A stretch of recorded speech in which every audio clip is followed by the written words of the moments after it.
नमस्कार दोस्तों आपके अपने चैनल प्रभु पीपी में एक बार पुनः स्वागत है। दोस्तों अब आपकी परीक्षा में केवल और केवल 10 दिन का जो है समय शेष बचा हुआ है। अब ऐसे में आपके लिए जो है ये 10 दिन बहुत मायने रखते हैं और यकीन मानिए कि अगर आपने इस 10 दिन को भी अच्छे से यूज कर लिया तो आपका जो मॉक टेस्ट में स्कोर कम आ रहा है वो बढ़ सकता है। लेकिन हाँ, कुछ बातों का आपको ध्यान रखना पड़ेगा। इस वीडियो के माध्यम से हम बहुत ही महत्वपूर्ण बातों पर चर्चा करेंगे। सबसे पहले ये कि मॉक टेस्ट जो है कितनी बार आपको लगाना चाहिए और इसके अलावा मॉक टेस्ट में अगर स्कोर नहीं बढ़ रहा है तो कैसे जो है कि आप स्कोर बढ़ाएं, और उसके अलावा मॉक टेस्ट लगाना आपको बंद कब करना है ये भी बड़ा इंपॉर्टेंट है कि मॉक टेस्ट आप पेपर तक नहीं लगा सकते हो।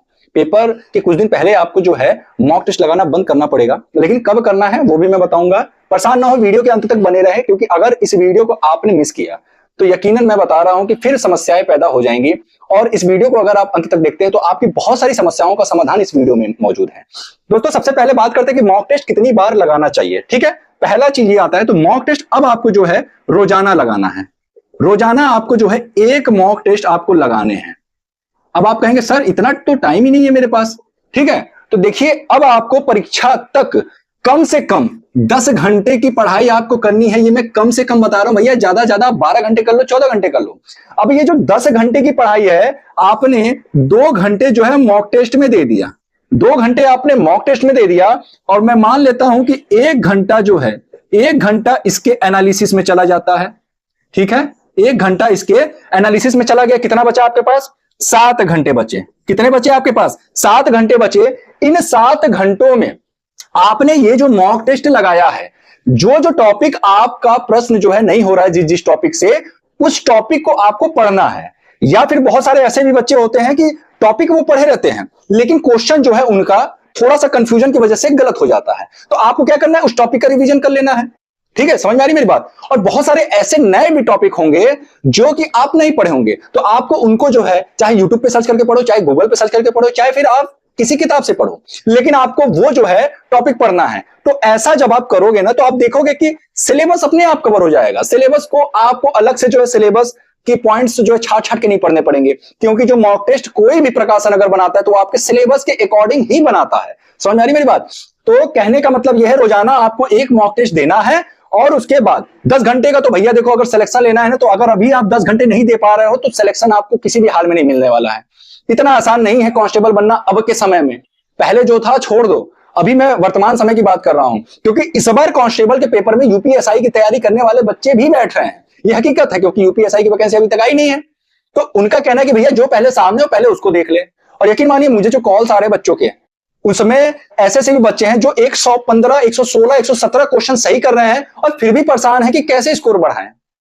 मतलब समझ में आ रहा है ना कंपटीशन का लेवल क्या है? बच्चे खुद जान रहे हैं, जो बच्चे तैयारी करने वाले हैं वो इस चीज को समझ रहे हैं कि कंपटीशन कहां तक पहुंच गया है।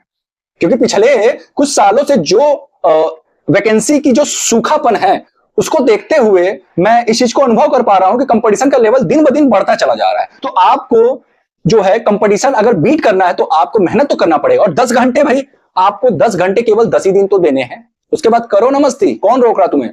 10 दिन पढ़ लो यार। 10 मैं कह रहा हूं 10 घंटे क्यों, तुम 12 घंटे पढ़ो। 12 घंटे तो बहुत है आपके आराम करने के लिए। 12 घंटे भी अगर आप पढ़ रहे हो तो 12 घंटे जो बच रहे हैं उसमें आप 8 घंटे सो रहे हो, बाकी के 4 घंटे में अपना जो दैनिक जो कार्य है उसको आप कर लो, तब भी तो 12 घंटे है आपके पास पढ़ने के लिए।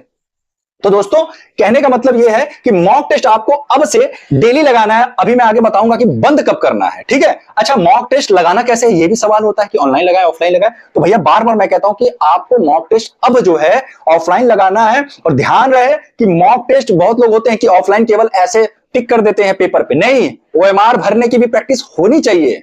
उसमें समय जाता है, उसकी प्रैक्टिस होनी चाहिए। बहुत सारे बच्चे ऐसे होते हैं कि ओएमआर भरने में गलती करते हैं, तो बिना प्रैक्टिस रहेगा तो भैया गलती ज्यादा होगा, प्रैक्टिस रहेगा तो गलती कम होगा। और मैं एक चीज तो बता दूं, कितना भी आप ओएमआर की प्रैक्टिस कर लो, 1-2 क्वेश्चन जरूर ऐसे होते हैं जो भरने में गलती हो जाती है। वो हमसे भी होता है और जितने भी तैयारी करने वाले अभी तक रहे हैं बच्चे सबसे होता रहा है। तो कोशिश करना है ये सब गलतियां न हो। एक एक क्वेश्चन बड़ा महत्वपूर्ण होता है जब आप कंपटीशन में बैठते हो। ठीक है, तो दोस्तों ध्यान रहे कि आपको अब से रोजाना मॉक टेस्ट लगाना है। अच्छा, जिन बच्चों के मॉक टेस्ट में स्कोर नहीं बढ़ रहे हैं उसके लिए कोई अलग से स्ट्रेटेजी नहीं है। सिंपल है भैया, एनालिसिस करो और जिस टॉपिक का क्वेश्चन आपसे नहीं लग रहा है, जो कंसेप्ट आपका क्लियर नहीं है, आप कंफ्यूज हो या फिर आपने अभी तक पढ़ा नहीं है, आपके लिए कोई टॉपिक नया है, उसको तुरंत पढ़ो, तुरंत उसको सर्च करके पढ़ लो। ठीक है, उसके साथ ही साथ जो आपका अपना नोट्स है भैया, जो आपका अपना नोट्स है इसका रिवीजन बड़ा जरूरी है भैया। इसका रिवीजन करते रहो। रिवीजन एक बहुत ही, समझ लीजिए कि तैयारी के दौरान एक बहुत ही अच्छा चीज होता है कि आप रिवीजन जब करते हो ना, तो कभी कभी क्या होता है कि हम लोग दो ऑप्शन में जो है कंफ्यूज हो जाते हैं। देखिए मैं खुद एक स्टूडेंट हूं, तो मैं जानता हूं कि एक स्टूडेंट के साथ क्या क्या समस्याएं आती हैं। बहुत लोग स्ट्रेटेजी बताते होंगे मुझे, मैं कभी किसी की वीडियो देखता ही नहीं। हकीकत यह है क्यों, क्योंकि मैं खुद एक स्टूडेंट हूं और मैं अपने आप को एक स्टूडेंट के नजरिए से सोचता हूं, तब जाकर के मैं आपको कोई चीज बताता हूं। और यकीन मानिए जो बच्चे मेरी स्ट्रेटेजी को फॉलो करते हैं उनको फायदा भी होता है। और मैं बच्चों के लिए क्लास भी लेकर के आता हूं। सोचिए 12 घंटे की ड्यूटी करने के बाद जो 12 घंटे के जो अपने आराम के टाइम में है उसमें मैं काम करके आप लोग के लिए जो मेहनत करता हूं। ठीक है, तो उम्मीद करता हूं कि आप लोग भी मेरा सहयोग ऐसे ही करते रहेंगे और सहयोग मिल रहा है मुझे, और जिसको लेकर के मैं आप लोग का हमेशा शुक्रगुजार रहूंगा। दोस्तों रिवीजन करते रहें अपना जो भी नोट्स होता है ना। इसकी रिवीजन की खास बात ये होती है कि आपका जो अपना नोट्स होता है वो आपके अपनी हैंडराइटिंग में होता है। आप एक नजर देखोगे ना चीजें रिवाइज हो जाएंगी। एक नजर देखोगे, आप बुक से पढ़ लो, आप कितनी बार भी पढ़ो वो आपको नया ही दिखेगा। क्यों? क्योंकि वो प्रिंट है, आपके अपने हैंड राइटिंग में नहीं है। आपका जो अपना हैंड राइटिंग है जिसको आप बचपन से लिखते आ रहे हो वो आपके दिमाग में बिल्कुल बैठा हुआ रहता है। उसका जो है जैसे ही आप देखते हो वो चीजें रिवाइज होती चली जाती है। आप देखना ना आपके नोट्स में जो चीजें होंगी वो आपको पता होगा कि यार मैंने ये वर्ड इस जगह पे लिखा है, इस कोने में लिखा है, किस लाइन में लिखा है। आप लाइन तो कंफर्म नहीं बता सकते लेकिन ऊपर है कि नीचे है ये आप बिल्कुल अच्छे से बता सकते हो। ठीक है, तो नोट्स का रिवीजन करते रहे और साथ ही साथ मॉक टेस्ट का एनालिसिस करिए। जो टॉपिक नया लगे तुरंत उसको पढ़िए, तुरंत उसको जो है कहीं से भी खोज के, यूट्यूब गूगल कहीं से भी पढ़िए, बट पढ़िए। ठीक है, तो इससे क्या होगा कि ये जो आपका समस्या आ रहा है कि मॉक टेस्ट में स्कोर जो है कैसे बढ़ाएं, तो ये समस्या आपका खत्म हो जाएगा। क्योंकि मुझे जो कॉल्स पे बच्चे सबसे ज्यादा जो पूछ रहे हैं कि मॉक टेस्ट में मेरा स्कोर नहीं बढ़ रहा है, ठीक है, तो ये समस्या आपका समाधान हो जाएगा। अब बात करते हैं कि मॉक टेस्ट लगाना बंद कब करें। आपका जो पेपर है वो 23 तारीख से प्रारंभ हो रहा है। ठीक है, 23 तारीख से प्रारंभ हो रहा है। 23, 24, 25, 30 और 31 इन डेट्स में जो है आपका पेपर है।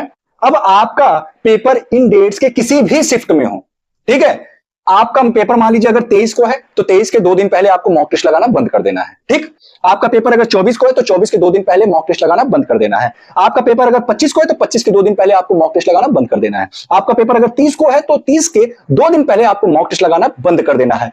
31 को है तो 31 के 2 दिन पहले आपको मॉक टेस्ट लगाना जो है वो बंद कर देना। यानी आपका इन डेट्स में कभी कहीं भी पेपर हो उसके 2 दिन पहले आपको मॉक टेस्ट लगाना बंद करना है। अब ये नहीं कि मैंने 2 दिन बोल दिया तो भैया 23 से पेपर स्टार्ट हो रहा है, अब जो है 21 से मॉक टेस्ट लगाना बंद कर दो। तो कुछ बच्चों का पेपर तो 30 को भी है, आपके पास तो ऑलरेडी इतना समय है, तो आप करोगे क्या? कितना पढ़ोगे, कितना नोट्स करोगे? तो आपको जो है अपने पेपर के 2 दिन पहले आपको मॉक टेस्ट लगाना बंद कर देना है। अब सवाल उठता है कि 2 दिन में क्या करना है। तो जो 2 दिन आपके पास बचे ना, इन 2 दिन में सिर्फ और सिर्फ रिवीजन, सिर्फ और सिर्फ रिवीजन प्लस करंट। ठीक है, करंट अफेयर और रिवीजन, ये बस ये 2 काम करना है। Revision current affair, revision current affair. अब रिवीजन आप किसी का भी कर सकते हो, मैथ का कर सकते हो, रीजनिंग का कर सकते हो, जीएस का कर सकते हो, हिंदी का कर सकते हो।